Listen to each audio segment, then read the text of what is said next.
Imagine your home, the place you feel safest, being ripped from its foundation and carried away by a raging storm.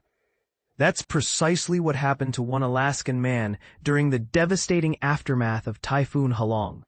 Steven Anaver found himself adrift inside his own house, battling for survival as floodwaters swallowed his community. He later recounted on Facebook, "I was inches away from death." The remnants of Typhoon Halong unleashed unimaginable fury on western Alaska on October 12, 2025.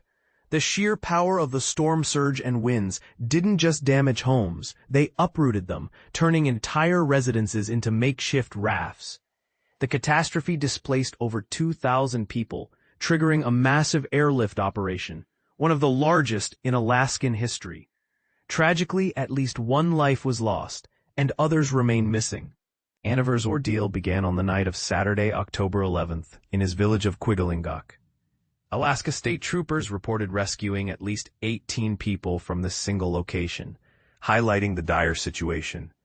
Videos Anaver shared with the Associated Press paint a vivid picture of the escalating crisis, showing water rapidly inundating his home.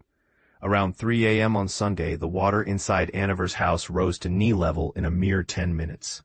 Shortly after, his home began to tremble, tilt precariously, and then, unbelievably, started to float. Think about the sheer terror of that moment. In the videos, you can see the surreal scene inside: plastic bags, boxes of blankets, a lone leather boot, and furniture cushions bobbing in the murky water. The walls of the house swayed ominously, like the hull of a ship caught in a storm. The power had long gone out, plunging Anaver into darkness. Frigid, dark waters lapped against the house, just feet from the windows, as his home drifted aimlessly. He heard deafening booms as the house was battered by waves and other structures. A hole tore open in one wall, allowing the icy wind to rush in. "This was a big challenge for my anxiety," Anaver confessed. "I kept calling my family. Can you imagine the fear and helplessness he must have felt? Desperately trying to connect with loved ones while his home was being tossed around like a toy." More jarring booms echoed as waves slammed his house against other buildings and debris. But here's where it gets controversial.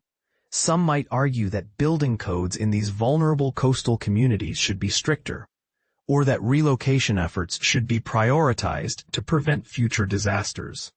What do you think? "Oh God," he wrote in a Facebook post around 5:30 a.m., capturing the raw emotion of the moment. Anaver attempted to use his camera to take pictures, hoping to get his bearings in the darkness. The camera, he reasoned, could see better than his own eyes. But it was futile until the moon finally emerged later that morning, offering a sliver of hope. Eventually, he recognized a nearby house. He had floated for roughly a mile.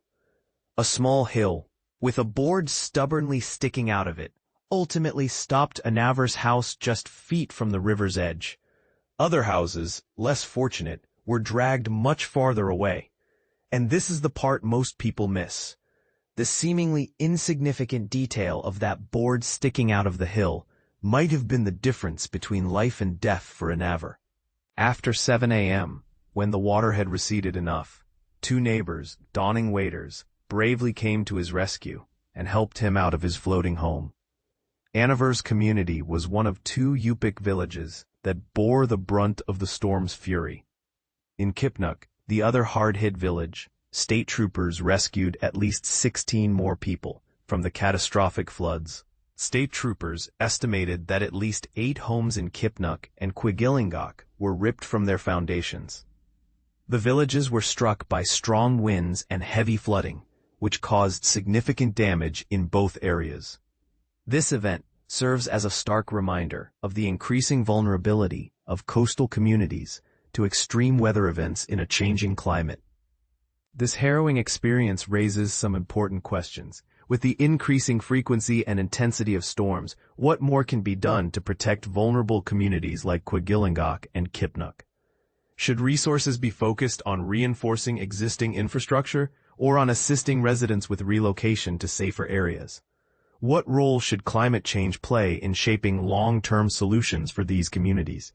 Share your thoughts and opinions in the comments below. Let's discuss how we can better prepare for and respond to these devastating events.